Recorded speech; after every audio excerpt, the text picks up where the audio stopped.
একটা রাজকুমারী যে তার নিজের ভাগ্য বদলাতে চায়, কিন্তু এর চক্করে তার মা একটি ভয়ঙ্কর ভাল্লুকে পরিণত হয়ে যায়। মেয়েটি যদি সূর্য ওঠার আগেই তার মাকে মানুষ অবস্থায় ফিরিয়ে আনতে না পারে, তাহলে তার মা চিরতরে ভাল্লুক হয়েই থাকবে। সে কি পারবে তার মাকে ঠিক করতে? সেটা জানতে আপনাদের আজকের মুভির কাহিনীটা সম্পূর্ণ দেখতে হবে।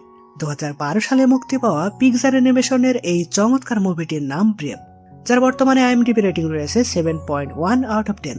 তাহলে চলুন আর কথা না বাড়িয়ে শুরু করা যাক আজকের এক্সপ্লেইন ভিডিও। শুরু করার আগে আমি রিফাত আছি আপনাদের সাথে। স্বাগতম আমার চ্যানেলে BM দ্য এক্সপ্লেইনার।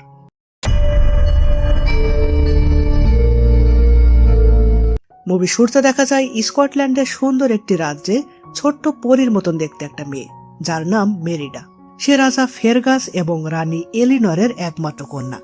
সেদিন মেরিডার জন্মদিনে তার বাবা তাকে একটি তীরধনুক উপহার দেয়, আর সেই থেকেই মেরিডা জীবনের একমাত্র প্যাশন হয়ে দাঁড়ায় তীরন্দাজি করা।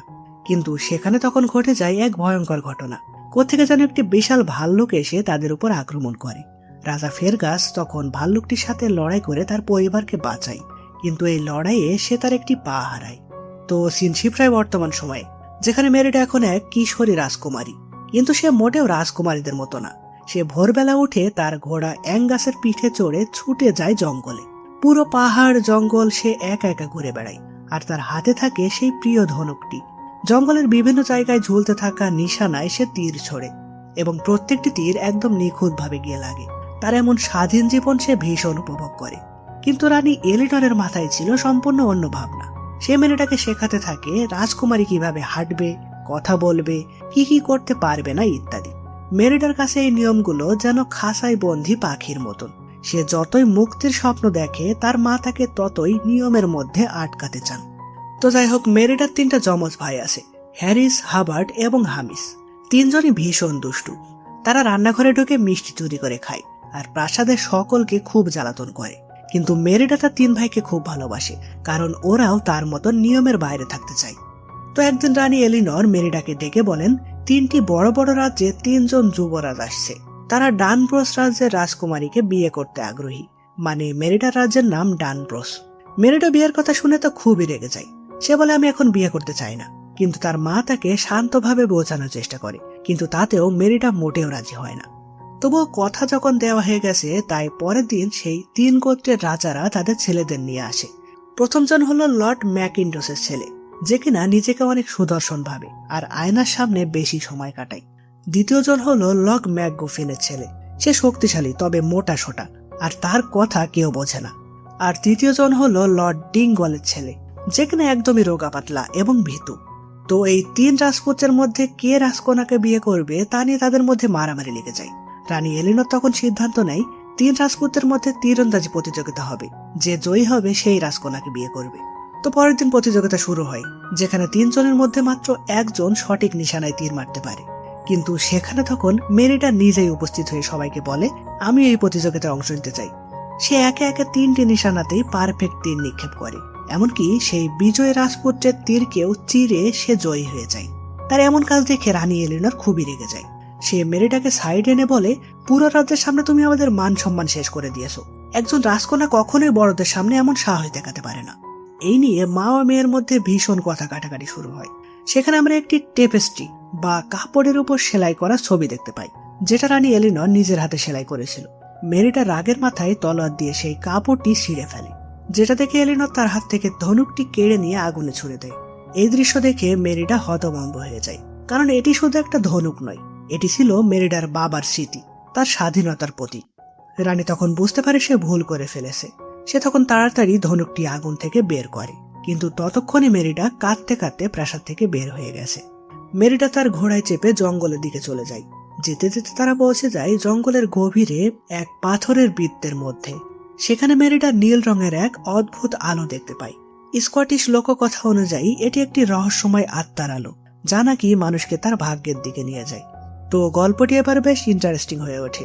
সেই আলোগুলোর পথ ধরে মেরিডা জঙ্গলের আরো গভীরে একটি কুটিরের কাছে এসে পৌঁছায়।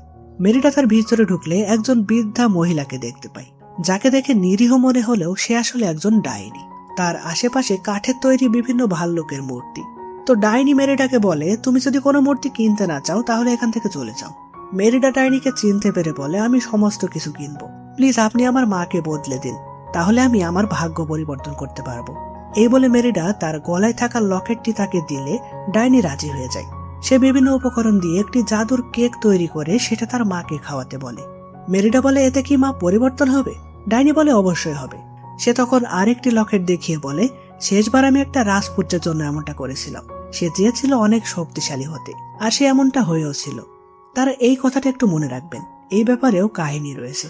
তো যাই হোক, কেক নিয়ে মেরিডা প্রাসাদে ফিরে আসে। তার মা তাকে দেখে খুবই চিন্তিত হয়ে বলতে থাকে, তুমি রাগ করে চলে গিয়েছিলে কেন? তোমার জন্য আমার খুবই চিন্তা হচ্ছিল। তোমার বাবা অতিথিদের নাচ গানের মাধ্যমে শান্ত করার চেষ্টা করছে, যা হয়ে গেছে তা নিয়ে আর ভেবো না। মেরিডা তার মাকে কেক খাওয়ানোর জন্য একটু ছলনার আশ্রয় নেয়। সে বলে, আমি নিজের হাতে এটা তোমার জন্য বানিয়েছি। তার মা তখন সেটি খায়।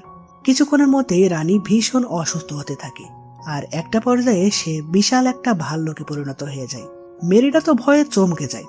সে তার মায়ের মন পরিবর্তন করতে চেয়েছিল, তাকে শারীরিকভাবে এমন পরিবর্তন করতে চায়নি।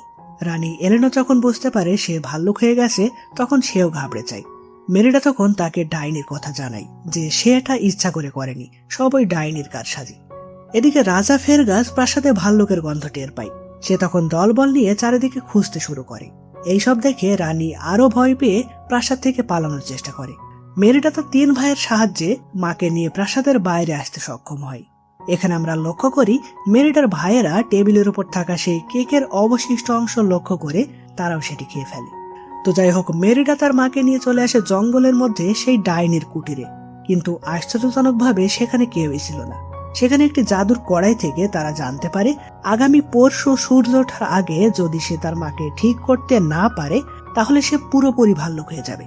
তারা আরো শুনতে পায়, জাদু কাটাতে চাইলে সেই বন্ধন জোড়া লাগাও যা তোমার কারণে ছিঁড়ে গেছে। মেরিডা এ কথার অর্থ কিছুই বুঝতে পারে না। তো এবার কাহিনীটা আরো গভীর এবং আবেগময় হয়ে ওঠে। মা মেয়ে দুজন এখন জঙ্গলে রাত কাটাচ্ছে। রানী এলিনর ভাল্লুকের শরীরে থাকলেও তার ভেতর এখনো মানুষের মন জেগে আছে। তো সকাল হলে মেরিডা তার মায়ের জন্য নদী থেকে মাছ ধরে আনে। এলিনর প্রথমে খেতে না চাইলেও পরে সে খাওয়ার জন্য পাগল হয়ে যায়, কারণ ভাল্লুকের প্রিয় খাবার মাছ। মেরিডা তার মাকে নদী থেকে মাছ ধরা শিখিয়ে দেয়। এভাবে মা মেয়ে দুজনেই সকল নিয়মের বাইরে গিয়ে নিজেদের সময়কে উপভোগ করতে থাকে। হঠাৎ তারা সেই আলোগুলোকে দেখতে পায়। তারা সেগুলোর পিছু করলে একটি ধ্বংস হয়ে যাওয়া প্রাসাদের কাছে এসে পৌঁছায়। এখানে আপনাদের একটা কাহিনী বলি। ডান প্রসাদ যে এক রাজকুমারের গল্প প্রচলন আছে। সে অনেক আগে সেই ডাইনির কাছে শক্তি চেয়েছিল। ডাইনি তাকে শক্তি দিয়েছিল, কিন্তু তাতে সে ভাল্লুকে পরিণত হয়ে গিয়েছিল। সেই ভাল্লুকটির নাম হলো মর্ডু। সেই ভয়ঙ্কর ভাল্লুক যে রাজা ফেরগাসের পা নিয়ে গিয়েছিল। তো যাই হোক, মর্ডু ধ্বংস হয়ে যাওয়া প্রাসাদে মেরিডা পাথরে খোদাই করা 4 ভাইয়ের মূর্তি দেখতে পাই, যেখানে 3 ভাইয়ের মূর্তির থেকে মর্ডুর মূর্তি আলাদা হয়ে গেছে। মেরিডা বুঝতে পারে মর্ডুর সাথে তার ভাইদের সম্পর্ক ছিঁড়ে গিয়েছিল। যথাসময়ে সম্পর্ক সে ঠিক করতে পারেনি, তাই সে পুরোপুরি ভাল্লুক হয়ে গেছে। মেরিনার তখন মনে পড়ে মায়ের সাথে ঝগড়ার সময় সে কাপড়ের সেই টেপেস্ট্রি ছিঁড়ে ফেলেছিল, যেটা তার পরিবারের ছবি সেলাই করা ছিল। সেই কাপড় যদি সে সেলাই করে আবার ঠিক করতে পারে, তাহলে হয়তো তার মা ঠিক হয়ে যাবে। সেই মতন তারা প্রাসাদে ফিরতে চায়, কিন্তু রাজা ফেরগাস ও 3 গোত্রের লোকেরা সবাই কড়া পাহারা বসিয়েছে ভাল্লুকের ভয়ে। রানী এলিনর তখন একটা গোপন রাস্তা দিয়ে মেরিডাকে নিয়ে প্রাসাদে ঢোকে। ভিতরে তারা দেখতে পায় 3 গোত্রের সবাই আবার নিজেদের মধ্যে মারামারি শুরু করেছে কে রাজকন্যাকে বিয়ে করবে সেটা নিয়ে। মেরিডা তখন সাহস করে সবার সামনে গিয়ে দাঁড়ায় আর বলতে শুরু করে, বিয়ে নিয়ে এমন প্রথা থাকা উচিত নয়। প্রত্যেকটা মানুষের নিজেদের ভাগ্য বেছে নেওয়ার অধিকার আছে। নিজের মেয়েকে এমন ভাবে বক্তব্য দিতে দেখে এলিনর খুবই গর্ববোধ করে। মেরিডা বিভিন্ন কথা বলে তাদের ব্যস্ত রাখে। এই সুযোগে এলিনর তার ঘরের দিকে যেতে থাকে। তো সবাইকে সামলে মেরিডা ও তার মা ঘরে আসে, কিন্তু সেই কাপড় সেলাই করার আগেই এলিনরের ভিতর ভাল্লুক সত্তা জেগে ওঠে। সেই সময় রাজা ফেরগাস ঘরে প্রবেশ করে আর মেরিডার পাশে ভাল্লুককে দেখে তাকে মারতে যায়। এলিনর যেহেতু ভাল্লুক সত্তাই ছিল, তাই সে কাউকে চিনতে না পেরে মেরিডা ও তার বাবাকে আহত করে। এরপর তার যখন হুঁশ হয়, তখন সে নিজের প্রিয়জনদের এভাবে আঘাত করে ফেলেছে দেখে অনুতপ্ত হয়ে বাইরে বেরিয়ে আসে। কিন্তু বাইরে সেই 3 গোত্রের লোকেরা তাকে দেখতে পেয়ে মারতে তাড়া করে। এদিকে রাজা ফেরগাস ও তার স্ত্রীকে ভাল্লুক ভেবে মেরিডাকে আটকে রেখে সেই ভাল্লুক মারতে বেরিয়ে পড়ে। মেরিডা তাকে অনেক বোঝানোর চেষ্টা করে যে ওটা রানী এলিনর, কিন্তু রাজা তার কথা শোনে না। তো মেরিডা সেই টেপেস্ট্রি খুলে সেটি সেলাই করে মাকে বাঁচাতে যাওয়ার জন্য তার দরজা খুলে দিতে বলে, কিন্তু রাজার নির্দেশ থাকায় দাসী দরজা খোলে না। মেরিটা তখন সেখানে 3টা ভাল্লুকের বাচ্চা দেখতে পায়। এরা ছিল তার সেই যমজ 3 ভাই, যারা কিনা ওই কেকের অবশিষ্ট অংশ খেয়ে তারাও ভাল্লুক হয়ে গেছে। তো মেরিটা তাদের নির্দেশ করে চাবি এনে তাকে মুক্ত করতে। ফলে 3 ভাই চাবি এনে তাকে মুক্ত করে 4 জন মিলে অ্যাঙ্গাসের পিঠে চড়ে রওনা দেয় তাদের মাকে বাঁচানোর উদ্দেশ্যে। এদিকে রাজা ফেরগাসরা সেই পাথরের ঘেরা বৃত্তের মতন জায়গায় ভাল্লুকরূপী এলিনরকে বন্দী করে ফেলে। সেখানে তখন মেরিটা উপস্থিত হয়ে তার মাকে কোনো ক্ষতি করতে নিষেধ করে। মেরিটার সাথে তার ভাল্লুকরূপী 3 ভাইকে দেখে রাজা এবার বিষয়টি বুঝতে পারে, কিন্তু ঠিক সেই মুহূর্তে সেখানে চলে আসে মর্ডু। সে এতটাই শক্তিশালী ছিল যে কেউ তাকে আটকাতে পারছিল না। মর্ডু যখন সবাইকে আহত করে মেরিটাকে মারতে যায়, তখন রানী এলিনর তার সামনে এগিয়ে আসে, আর মর্ডুর সাথে তার ভীষণ লড়াই শুরু হয়। এলিনর যদিও তার সাথে পেরে ওঠে না, তবে সে কৌশলে সেখানকার একটি পাথরের স্তম্ভে আঘাত করে সেটি মর্ডুর উপর ফেলে দেয়। ফলে মর্ডু মারা যায়। সে মারা যাওয়ার সাথে সাথেই তার আত্মা ভাল্লুকের শরীর থেকে বের হয়ে আসে। এই হলো সেই রাজকুমার যে শত শত বছর ধরে ভাল্লুকের শরীরে বন্দী ছিল। সে মেরিডার দিকে কৃতজ্ঞতার দৃষ্টিতে তাকিয়ে হাওয়ায় মিলিয়ে যায়। তো যাই হোক, মেরিডা তখন খেয়াল করে সূর্য উঠতে শুরু করেছে। সে তখন দ্রুত টেপেস্ট্রি দিয়ে তার মাকে ঢেকে দেয়, কিন্তু মনে হতে থাকে হয়তো অনেক দেরি হয়ে গেছে। এলিনরের চোখ সাদা বর্ণ থেকে পুরোপুরি কালো হয়ে যায়। মেরিডা এটা দেখে তার মাকে জড়িয়ে ধরে অনেক কাঁদতে থাকে আর বলে, আমাকে ক্ষমা করে দাও মা, আমি পারলাম না, এই সব কিছুর জন্য আমিই দায়ী, প্লিজ তুমি আবার আগের মতন হয়ে যাও। এখানে খুবই আবেগঘন একটি মুহূর্ত তৈরি হয়। আকাশে তখন ভোরের আলো ফুটতে শুরু করে। সেই সূর্যের আলো টেপেস্ট্রিতে লাগার পরই আমরা লক্ষ্য করি এলিনর আবার মানুষ হয়ে গিয়েছে। সে মেরিডাকে আদর করতে থাকে।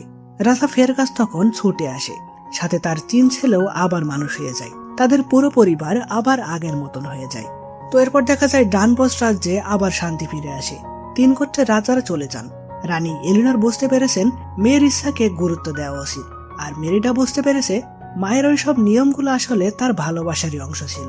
তো মুভির গল্পটা যদি একটু ভিতর থেকে চিন্তা করি, তাহলে কতগুলো গভীর বিষয় লুকিয়ে আছে যেগুলো অনুভব করা যায়। একটা মা ও মেয়ের গল্প, যেখানে দুজনেই ভুল করে, দুজনেই শেখে।